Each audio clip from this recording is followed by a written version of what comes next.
Hello, viewers. Welcome to yet another episode of Collegedunia Thoughtful Leaders series. Today, we have a very special guest with us, the Pro-Chancellor of JSS Academy of Higher Education and Research, Mysore, and the President of Pharmacy Council of India, Dr. B. Suresh.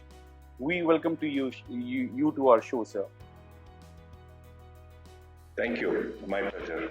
That's great. To our viewers, Dr. B. Suresh is an eminent educationist, pharmacist, and a leader. He was elected in 2003 as the President of Pharmacy Council of India. He was once again re-elected in 2008 and in August 2013 and broke all records by winning the PCI presidentship for the fourth time and has the unique honor of being elected 4 times to this leadership position. The leadership provided by Dr. B. Suresh at the Pharmacy Council of India has resulted in bringing about a paradigm shift in the pharmacy education and profession in India. Dr. B. Suresh, to his credit, has several national and international publications and has been invited to several national and international platforms as a keynote speaker. He continues to provide his leadership role in multi-phase career by serving on national and international statutory committees like Drug Technical Advisory Board, National Board of Accreditation, National Committee for Clinical Establishment, and Committee for Control and Supervision of Experiments on Animals. It's a pleasure to have you on our show, sir. Thank you, Karan. It's my pleasure also. It's always nice to talk to young students and share some of the thoughts. Yeah. That's great, sir. Thank you so much. So moving ahead to our first question, being the Pro-Chancellor of JSS Academy of Higher Education and Research, what is your philosophy of leadership and how would you describe your leadership style? As you know, leadership is a unique thing for an individual, but it also has to align with the institutional's role or institutional's philosophy also. It cannot be just purely a personal philosophy. Keeping in view that I am in the education industry and where it is not profit driven. Okay, the education industry is supposed to provide certain basic expectations of the society and also try to help over a long period of time. So you have to have a very clear philosophy on that. And second thing is important is you are going to impact a large number of people. It's not just providing or managing a organization or a company, but the outcome of it going to impact a large role. So with that, I think I can define my personal philosophy a combination of what I can say is inspirational leadership and participative leadership. I believe that at the time when we are inspiring others to take certain responsibilities in their life or in career, we should also be able to involve them in our philosophy, take them along with you and make them believe, whether it's a staff or whether it's the student. Even the student has to believe in you that the institution or the leader of the institution is genuinely helping him to come up and realize his goals. So that's why I'll say I will be a mix of inspirational and participative leadership is my personal way of doing things. Yeah. That's amazing, sir. That's amazing. And moving ahead to the next question, being the Pro-Chancellor of JSS Academy, how do you strategize about the key programs and plans for the marketing and administration of your college? See, we always know what should be our focus because we are right from the beginning health sciences and life sciences focused university. And we keep tracking what are the emerging areas or also the needs of the society as may evolve over a period of time. And then we look at it, do we have those strengths with us? Let us say if the now need is for a development of a vaccine. I'm just giving as an example. Now if before I start offering a program on pharmaceutical formulation relating to vaccines, I should find out, do I have strengths? I can't just simply design a curriculum which is theoretical and not be able to provide the support, that will be fall flat on the face. So I try to find out whether we have the strengths.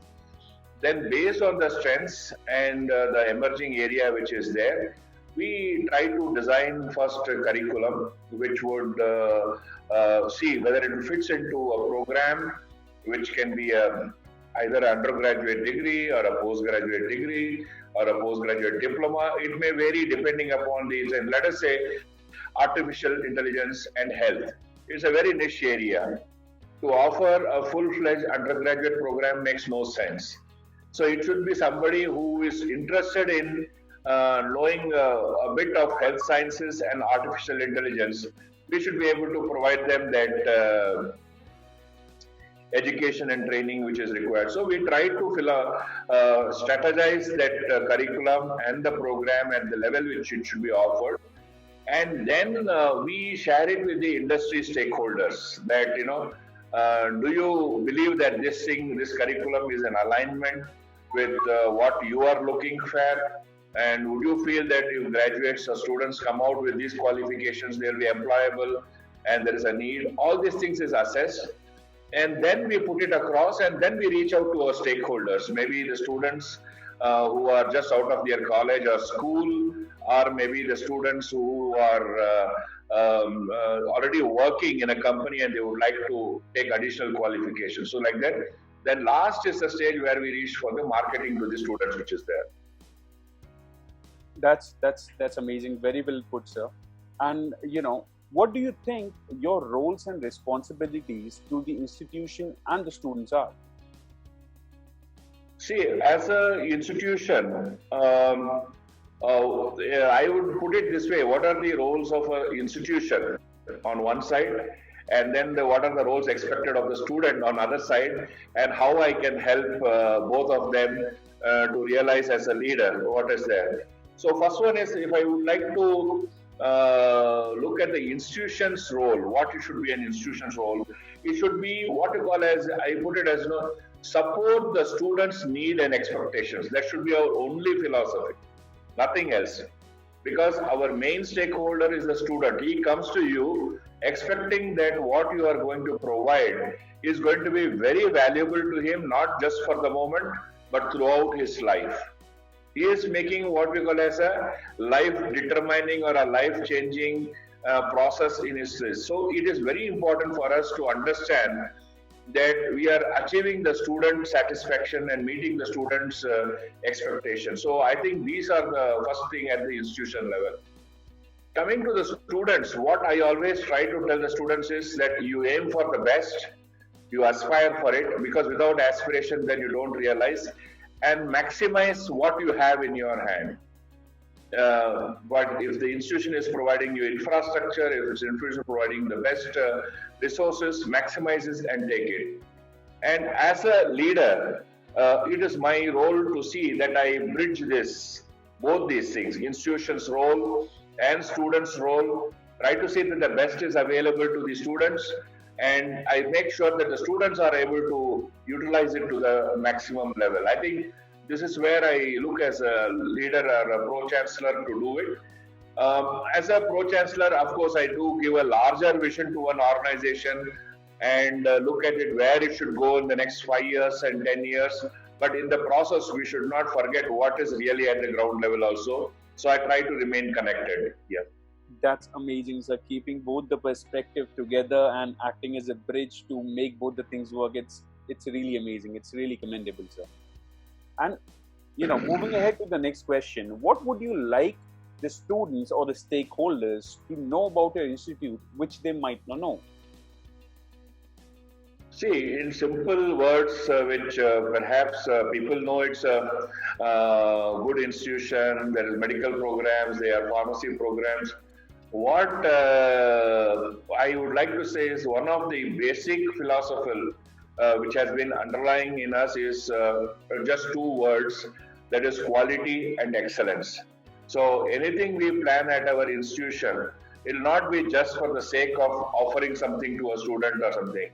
First, we'll always make sure that we are giving the right quality to the students which is expecting, or to the society which we are giving, or let us say to the industry, if they are looking at a graduate coming out of an institution, should have certain competencies. Does he have or does she have those competencies? So quality is something which is an underlying principle in all our educational programs. And second is excellence. And whatever we want to do, we want to do the best. It's not that there is no second quality, or there is no, okay, this much is enough for what we are giving. No, we would like to give excellence there, so that the students coming here, they are build this as a value into them. Because if the students are exposed to the best quality, and if they are exposed to excellence, when they go out and work in the industry, whether personally or even for the industry, they look at these qualities only. They never look at compromising and going for a second thing or third thing. Okay, let me manage with whatever we have. So these things we do not discuss in our institution. We always talk, how can we give the best, how the students will get the best, how the employer gets his best. So I think this is a very strong thing which we believe and we can try to inculcate. And I think the students should be aware when they are joining an institution, they are joining an institution which has these habits, and we want to make them that and succeed. Not now, even when I started as a career as a young faculty and then became a principal, I used to tell the students only one thing. Do you tell me, do you want to succeed in your life? If he says yes, I tell then, well, we are there with you to help. Now, if he says no, I am not sure, I think then you have come to the wrong organization. You should find somebody else. Unless you don't have a determination that I want to succeed in life, then how can we help you to achieve that? So I think this is something which we would like to convey to the students. So it's really amazing to make the students industry ready, that whenever they leave or exit the institute, they are industry ready and they are already prepared for what is coming for them. And it's more about giving back to the society. So that's really amazing. And moving ahead to the next question, how do you tend to establish a healthy relation and environment in your institution? See, as I said, a healthy relation, I presume that when you mean environment, you're talking of overall, not environment within the quotation, right? Right. Okay. So whenever we look at our institution's philosophy, we always believe in easy access to all concerned, whether it is the faculty to student relationship, or faculty to leadership relationship, or student to leadership relationship. So there should be easy access available to it. There are hierarchies, but hierarchies don't come in the way of access to a student to seek what he wants. So this environment, which they feel that they can walk into any office and meet any person and share their thoughts, it gives a lot of positivity in the campus. So this is what you will find. You will not find students being afraid of meeting a teacher or walking to a vice-chancellor's room or registrar's room seeking an appointment to meet. All he has to do is come in and schedule, and the time permits, they will meet them and understand what it is and address these issues. This positivity continues to exist in our campus. And I would like to add here, in the in the Times Higher Education ratings, the impactful institution, our institution was the best in the country. I mean, which talks about good quality of education, maintaining gender balance, maintaining safe environment, alleviating poverty. All these things, if you put together, we were one of the best institutions, or I can say the best institution from the ranking point of view, from Indian perspective. The Times Higher Education recorded us as the most impactful institution from India that participated there. That's amazing, sir. And to what you said, having an open door policy actually empowers the talent, the students who are actually motivated enough. It gives them a positive energy, and it keeps them motivated, which is a really great thing. And coming to the ranking, I just wanted to congratulate you on the NIRF improvement in the ranking. I just saw that, and it was amazing. Congratulations for that. Thank Just the last you. question, sir, before we wrap this interview up. Any suggestions you would like to give the current youth and the aspiring students? See, I would like to tell the students, number one, they have to have a vision, of course, because if they don't have a vision for themselves, then pursuing education or a goal is meaningless then, You have to have a vision. Okay, I would like to become a good doctor. I would like to be a successful leader. I would like to be a good manager, or whatever their vision they can. I always keep in mind the age and the exposure they are having in making a vision, which can get modified as they go forward.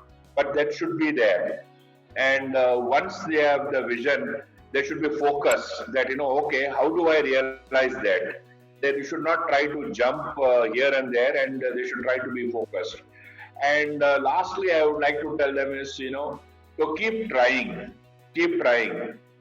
Don't think on the way, I failed, so it is not for me. And success will definitely reaches them. And to quote Dr. Kalam, I can always say here that, Dr. Kalam always talks about a dream and a vision and making it into a reality. And he also mentions that to dream is not something which you get in sleep. It should give you sleepless nights. So I would put the same thing to the students. Well, you have a vision now for yourself. You have to work for it. And it will not come just sitting at one place and say, I have a vision. So keep trying it and you all will succeed. And there's a great future ahead. The world is changing in a different way. And we are going to have and see the opportunities which we did not exist earlier. And I think this is where they all are ready and they should move forward. That's amazing. Thank you so much for a motivational message to our students. With this, I would like to end this interview, and I would like to thank you for your time. We really appreciate you being a part of this initiative, and I believe all the stakeholders who are viewing this video could take something out of this video and could change their careers. Thank you so much for your time, sir. It was a pleasure having you on the show. My pleasure. Thank you very much, Karan. And Collegedunia is doing excellent work. Keep doing it. Because more than anything else, supporting and guiding the students to their future is a very, very responsible and onerous task that you are doing with great responsibility and with a good balance. I think congratulations to Collegedunia. Keep doing it and guide many more millions of students to their future. Thank you very much. Thank you so much, sir. Thank you so much.